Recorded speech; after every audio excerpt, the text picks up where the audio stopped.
Hello, all. I'm Varsha, and you are watching the series of success stories brought to you by Indian Achievers Forum. As you all already know, the series is all about the prominent achievers of our country who has made India proud in some way or the other. The main focus of our series is to make you all know about the success and achievements of our prominent guest. So, today, in the same sequence, we have with us Mr. Leonard Jackson, who is the director of Ambipalm Health Private Limited. But before we actually move ahead in the conversation with him, let's quickly have a look at a very small video telling you about what we actually do.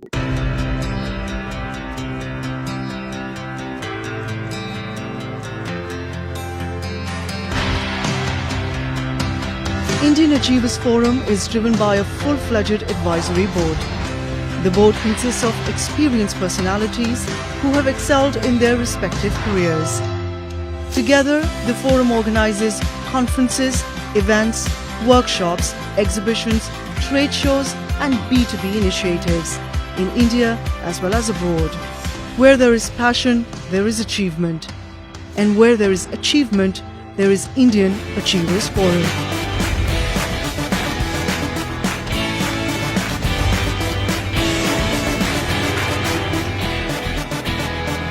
Hello, Mr. Leonard. How are you doing? I'm good. How are you? I'm good. Thank you so very much. So, before we actually move ahead in the conversation, please tell us a bit about yourself, as in who you are and what you do. Sure. Right. So, as you already know, my name is Leonard Jackson. I actually come from a city called Kolkata. Right. And basically, I come from a very mediocre family. If you look at it that way. We grew up in very, I would say, difficult circumstances, coming from a lower middle class family. And yeah, but the thing is, about us as a family, we've never ever ventured out into business. That is something we did not ever take the risk because we all had to, ensure that we are taking care of our family and having a stable job. So as a family, through the generations, having a business of your own was something which was an impossible thought, if you ask me, right? I started working at a very young age, at a very, very young age. So I would say when other people at the age of 19, 20, are starting their youth, starting their adult life, I was running from pillar to post trying to work and support my family. So things were really difficult in the beginning, but I've always believed that when you have a dream and if you want to be something in life, you've got to work, you've got to push the limit and got to show the world that nothing is impossible. So with that kind of a mindset, I came to a point where I decided to actually start an organization of my own, along with my wife, my daughters, and also my other partner, who's Cameron Abraham. So we came up with the idea of Ambipalm, which is our organization, and because we want to create an impact, we want to be somebody who sets an example to society and want to do business the clean way, but more importantly, with the attitude of helping people. So we started off with that mindset, and I think we are moving in the right direction based on our initial reports, based on our initial growth. We are seeing where we're headed, and we're happy actually with the progress. And that's who we are. That's who I am. Just a very simple guy coming from a middle class background with the aim and the belief that anybody and everybody can be successful if you have the dream, you have the vision, and you have the ability to keep pushing forward no matter what the circumstance. Yes, that's about me. Okay, amazing. Okay, so moving ahead, Mr. Jackson, there is always a thought process when we actually, start up with something. So, please tell us a bit about that, as in how did you actually land up to the idea of getting into this business? So actually, if you see, Doris, like I told you, Doris is my life partner as well as my business partner, right? So there was one particular day when we were actually on our way on our vehicle going to office, and we were just discussing. We randomly had these kind of discussions on how to help society, how to create an impact and stuff like that. So during one course of discussion, we just thought of an idea. I mean, I just told her that why don't we come up with something, because we always want to help people, always want to make an impact. So why don't we come up with an idea which can actually help people? So that's when we came up with the idea of creating an application, which basically helps people find an ambulance at the click of their button. So we thought about it. We decided, okay, let's go ahead and make something where anybody who's looking for an ambulance during an emergency or non-emergency situation can actually open an app, click on a couple of buttons there, have an ambulance dispatched to them within 15 to 20 minutes. Uh, the reason why we thought of that is because I can talk to a personal experience where I lost my younger brother in 2016, 4 years ago. And one of the reasons why it was late is because we were not able to find an ambulance on time. We transported him using a normal car, which actually was a little critical. And because of that delay, was one of the reasons why I lost my brother. So we've had an experience which left a bad taste in the mouth. So we didn't want that to happen to anybody else. And since we always had the desire of helping people, providing for them in whatever capacity we can, what better way can we do it other than a medical emergency? That's the reason why we thought about creating an app which will be available to anybody and everybody across our country, because we've seen as through our past experiences, getting an ambulance on time every time is very critical, and sometimes a lot of times actually leads to loss of life. So we don't want that to happen anymore, and we want to create a trend where if there's an emergency, if there's a medical emergency, there will always be an ambulance available at your fingertips within the next 10 to 15 minutes. So keeping that goal in mind, keeping that aim in mind, we got a team together to develop this. Obviously, developing an app is not an easy task. Right? I mean, it comes with a lot of legwork, but more importantly, comes with a lot of finances, right? Because you need the right people on board, you need the right resources on board, quality resources who can do that. So that's when Doris and me took our idea to Cameron, who is actually one of our directors. He's based out of the United States of America. So we shared with him about the idea, and the good thing is that he thinks the same way the way we think. He also wants to make an impact. He also wants to create an impact in the world and the society. Now that's how it is, right? Normal minds like us got together with the same thinking pattern, wanted to make a difference. We came on together, we discussed, we planned entire budgeting for that. We put that together, and then we got the go ahead that yes, why not we go ahead and create this? And that's how our journey began. That's how the idea came into existence. And we started developing this app in the month of March this year, as a matter of fact. And I can tell you proudly, with a gold chest, I can tell you that what we designed in the last 9 months is something which some organizations will probably take more than 3 years or 4 years for the stability of the app, right? So, but again, like I said, the idea is to help society, but we're not just an ambulance feature. That's not who we are. I mean, see, the ambulance is more of a business model, right? So we're not an NGO. Let's be honest. We're not an NGO. We are an organization. So any organization to function requires to generate capital, generate revenue on a regular basis. So that's the reason why the ambulance feature is there. But our way of giving back to society, we are in a time where COVID has claimed a lot of life, disrupted life. So we want to give back to society. Okay, so Mr. Jackson, it's obviously a very bad experience that you had, that you lost your brother, but still you thought of other people's, like they should not, experience such things in their life, and then you initiated with this idea, and I really appreciate this gesture of yours. Okay, so now moving ahead, I'm sure it's not easy to start and succeed as an entrepreneur. So, what sort of challenges you have faced in your professional journey? Right. The first challenge was actually finding the right people to do the job, right?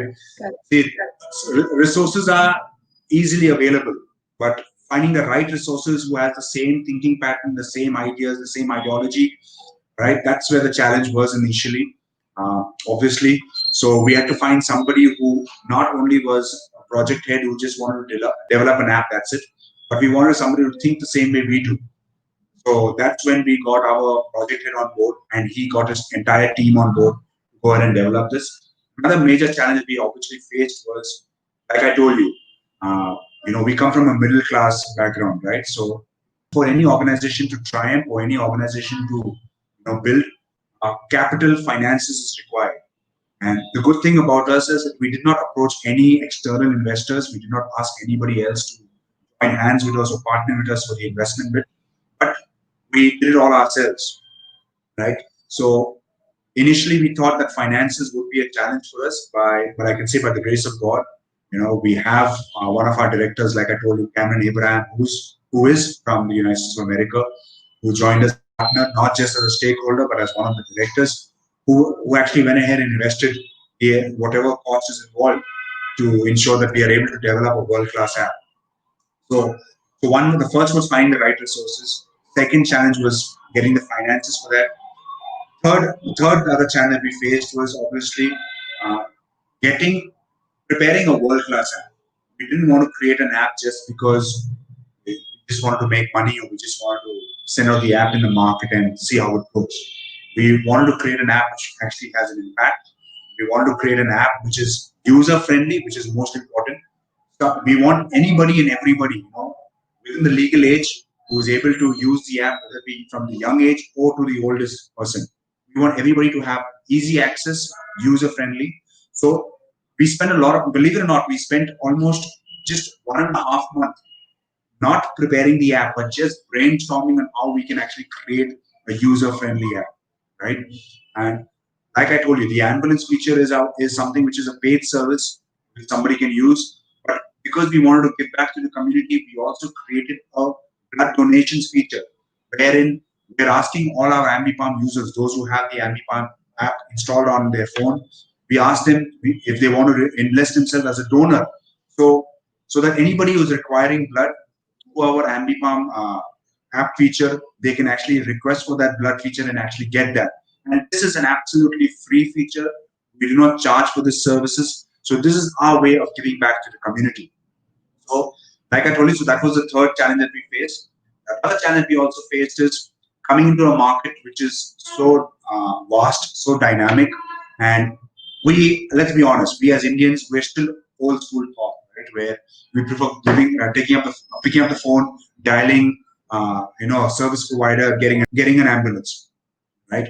So breaking that chain and letting people know that you can trust us and even book an ambulance through an application and an assurance that that the ambulance will reach you. That is something another challenge we faced. So our initial marketing push that we did, we had to create that awareness that don't have to go through the phone route because that is a longer period of time. We advise you go through the app because if you go through the app, within 15 to 20 minutes, an ambulance will be dispatched at your location. So that is another challenge we faced, which we are able to break. I won't say we've broken that completely, but yes, as the days are going back, people are becoming more open to that idea that getting an ambulance through an application is a lot more easier and a lot more convenient. So those are a couple of challenges we had. Uh, I won't say those were major setbacks, but what I personally believe, if you're heading in a direction which is going to be successful, you are definitely going to be facing challenges. If the road is smooth, then you will never be successful, right? But only when you face challenges and you're able to overcome those challenges, that's when you know you're headed on the right path. So because we face these challenges, we face these storms, we've been able to weather the storms. Are we successful yet? I won't say yes, but are we getting there? I will surely say that. Right? So that's who we are and that's how we're headed. And these are the small challenges that we faced. And I'm sure there are many challenges that are going to be coming up. Because see, one other challenge that we faced also is we don't have our ambulances of our own, right? We are basically we are tying up with different ambulance providers who have these ambulance services. So initially, getting tied up with them was a challenge because they felt we were stealing their business. But we try to make them understand that we are only aggregators. We do not have any of our ambulances of our own. We do not intend to purchase any of our own ambulances, but we will be helping them, enhancing their business, helping them grow. Because the more they grow, the more we grow, and it's vice versa. So it's a give and take policy. That's how we've been going forward. So these are the small challenges we faced, we've overcome, and I'm sure there'll be many more challenges that will come across. Right, the more we grow, the more challenges we face. But like I said, because of the determination and the belief, and because we have a strong foundation, I'm sure that these challenges will be taken care of, and we'll always keep moving in the right path. Okay, so Mr. Jackson, kindly tell us about the services that your organization provides. Sure. So, like I told you, we are currently we have two kinds of services. One is which is a paid service, that is the ambulance services, right? Because since we're working as aggregators and we don't have any of our ambulances of our own, so basically we have tie-ups with different ambulance providers who provide their ambulances during the time of an emergency or non-critical situation. So, an ambulance service is one feature that we have, right? We also have the blood feature, which is the blood donations feature that I spoke about, which is actually absolutely free. There are no charges to this. We don't charge the user, we don't charge the donor or the receiver, we don't charge anybody. So this is just a way of us giving back to the community. We just liaise in between the receiver and the donator to ensure that the that blood request is taken care of. There are a couple of more other features that we are adding to our app, which is already in production. One is a teledoc feature, which is basically uh, an online feature where doctor consultation through an online feature, an online platform. We're building a very robust feature for that, so that our customers or our patients, instead of actually traveling all the way to the hospital, they can actually have a video conferencing done with the concerned doctor based on the doctor that they choose from, right? And they can have their consultation done.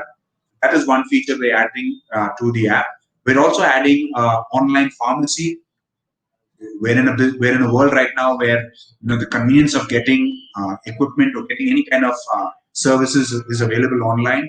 So we're using that as a stride, and we're going to be helping our Ambipalm users or our community get medication or whatever is required through an online platform through Ambipalm. So we're going to have an online pharmacy kind of a thing where patients can order for their medicines through an online feature. And the third feature that we're adding as well, which is basically online lab testing, right? So again, like I said, since we're living in a world right now where everything usually moves more towards online features, so we are actually preparing an online lab testing kind of facility where patients can have their lab samples or other their test samples picked up from their home, delivered to the lab, the check done, and the reports sent online to them as well. All these features are going to be interlinked to each other. So, somebody who goes through a teleconsultation through a doctor and the doctor says you need to do some tests, we can arrange for, through our other feature, we can arrange for that lab test to be collected, samples to be collected from the patient, or they have to order some medication, online medication, that also can be done through the app as well. So these are the 5 features we're adding.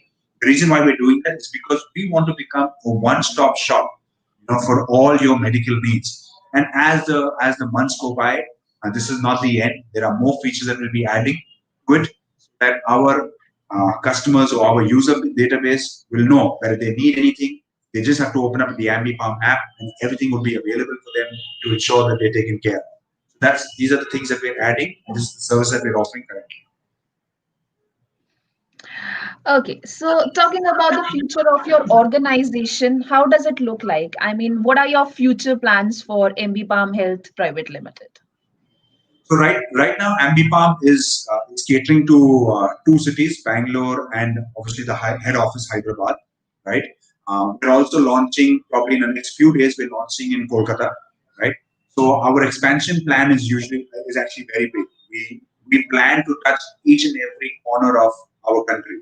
We plan to have our app not just in tier 1 or tier 2 cities, but also in tier 3, in suburbs, in villages where medical health is a challenge.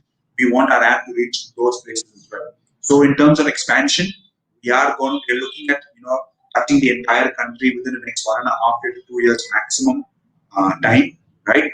We also want to explore venturing out to our neighboring countries like Bangladesh, Pakistan, Nepal, Sri Lanka, some of the countries here. That is our neighboring countries. We plan to expand there. Uh, that is our expansion plan. If you ask us as an organization how we're doing, like I told you, uh, what matters to us is the intent, and I think the people right now are seeing that. We're not just an organization that is looking to make money. Money is not the priority, but I don't say we don't need money. Right? We're not an NGO. We are an organization. So yes, money does play a role, but for us as an organization, we want to build a brand. We want to build a recognized brand which is noticed by all, and with the intention. Like I always said, our intention, more than earning money, more than creating a big amount of revenue. Our main intention is basically leaving an impact, creating impact in our society in whatever way capacity we can.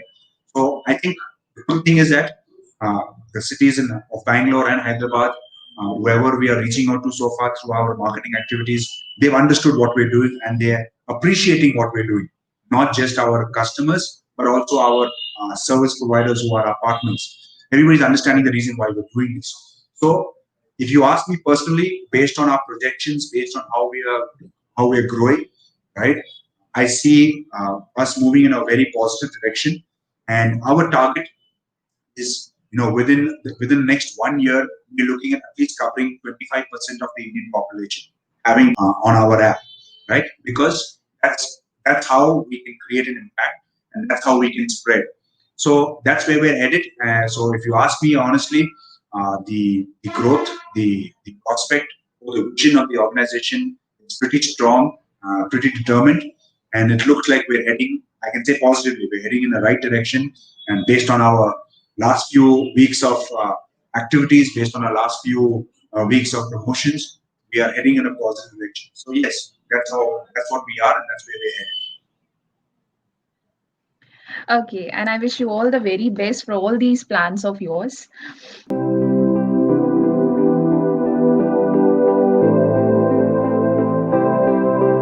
Thank you. Okay. So now, like, I know it's a great feeling when we get rewarded for the work we are doing, but still, I would love to know about your feelings on winning this Indian Achievers Award. Yeah, to be honest, I was a little surprised when I got the emailer saying that I was nominated, for this award. The fact that I was nominated, just shows that, whatever little work that we have done as an organization has been recognized. So yes, I do want to thank Indian Achievers Forum for actually recognizing us, and I believe this is just one of the few awards that we would be getting. Again, it's not about the awards, but it's about what we appreciate about the fact is that we are being recognized, right? And it's people like you, like your organization, are the ones who actually help us uh, spreading our dreams, spreading our vision. So obviously, I was, like I said, I was shocked because, yeah, I still believe I'm a very small time guy. Okay, so when I got the email saying that I was nominated, obviously it came as a shock, but then it started sinking in that okay, we are being recognized, we are being looked at, so that gave us a great boost. And through this award, right? I mean, I must say, through this, I believe this is going to be opening up a lot of avenues for us, going to give us a lot of prospects, and more importantly, going to be able to spread our message that we are here to help the community, serve the community. There is, see, our catchline says Ambipalm, which is racing to save lives. That's who we want to, that's who we are, and that's what we want to keep doing. But one of the internal catchlines that we have, right, and that we always say is that rather Cameron, who's our other director, he makes a statement always saying that we want to become the 911 of the world. That's what our internal catchline is within the organization. Yes, I want to personally thank Indian Achievers, for recognizing us, because that shows us that we are being looked upon and we are being recognized. And I'm sure this award is going to take us a long way. So thank you so much, guys. Appreciate it. And I once again congratulate you for this achievement. Okay, so now moving ahead, what are your thoughts on self-reliant India? As in, what do you think of this initiative? And also, if you could, tell us about how is your organization working towards it? Right. See, I can talk about myself. I come from a background where, like I told you, since I've not had a very flourishing, growing up years, right? And my parents always taught me that if you want to be successful, you should not depend on anybody. You should not rely on anybody. Because what happens is when you do that, and then let's say you have success, deep down you will not feel that that success came to you because you did it. It came because somebody helped you. So I personally believe that as an individual and also as an organization, for us to be successful, we have to do our own work. We have to put in our own efforts. And this initiative of uh, being yourself and doing it yourself is something I think that has captivated us as a country, and we've implemented that as an organization as well. For a matter of fact, even our various departments that we have, we always say, yeah, take support, take help when required, but ensure you do it. Because when you do it yourself, that's when you feel confident. That's when you start believing yourself more.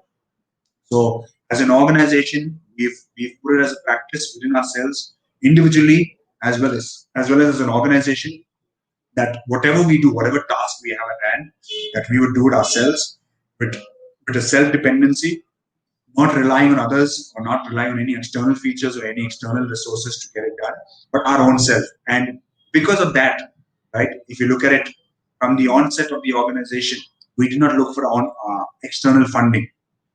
Whatever we did or whatever we've got till date is internal funding, because as directors of the organization, we need to set an example to our team and people who work with us. I don't say these people work for me, but they work with me. For us, we have to set an example that if we're telling people to do it yourself, we have to do it ourselves as well. That's why we ensured that we took care of the funding ourselves. We took care of whatever other activities that are there by ourselves. So more of self-dependence, self-reliant rather than anybody else. Okay, so Mr. Jackson, now tell us a bit more about the CSR activities that you are involved in. Sure.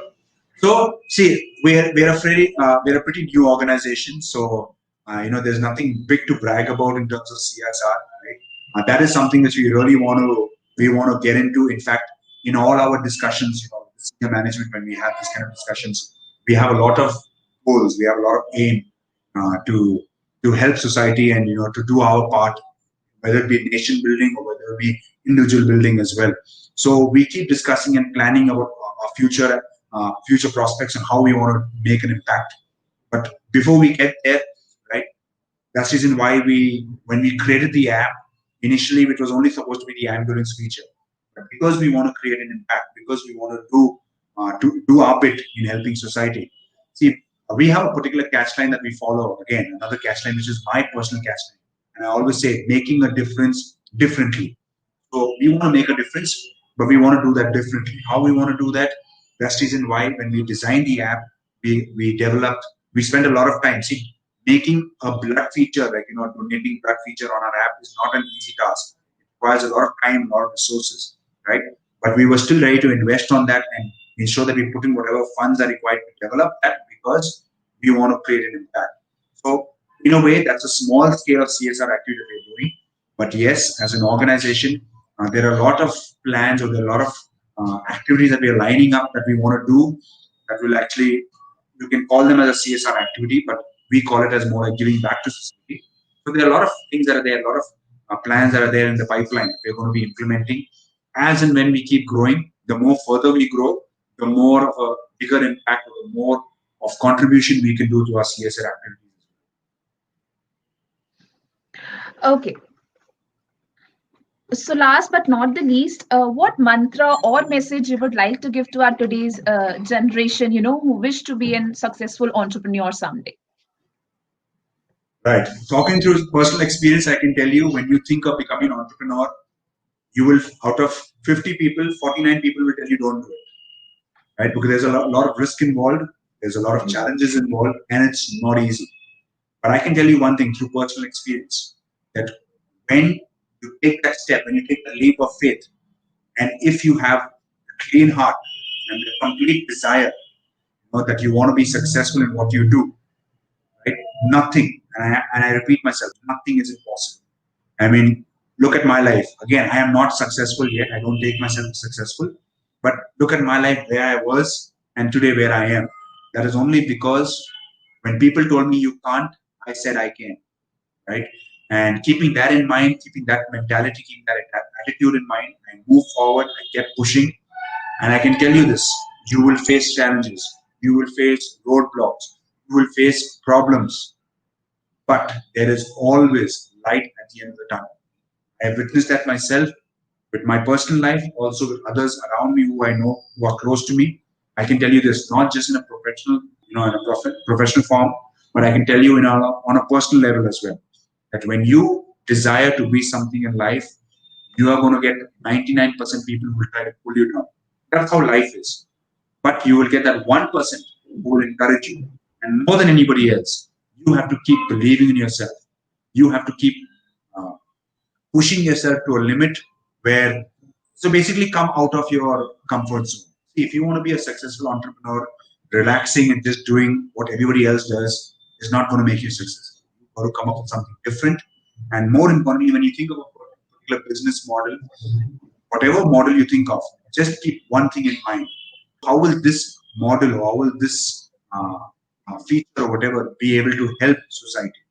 When you're able to think of that and accordingly be able to create that kind of feature, you're able to have a bigger impact.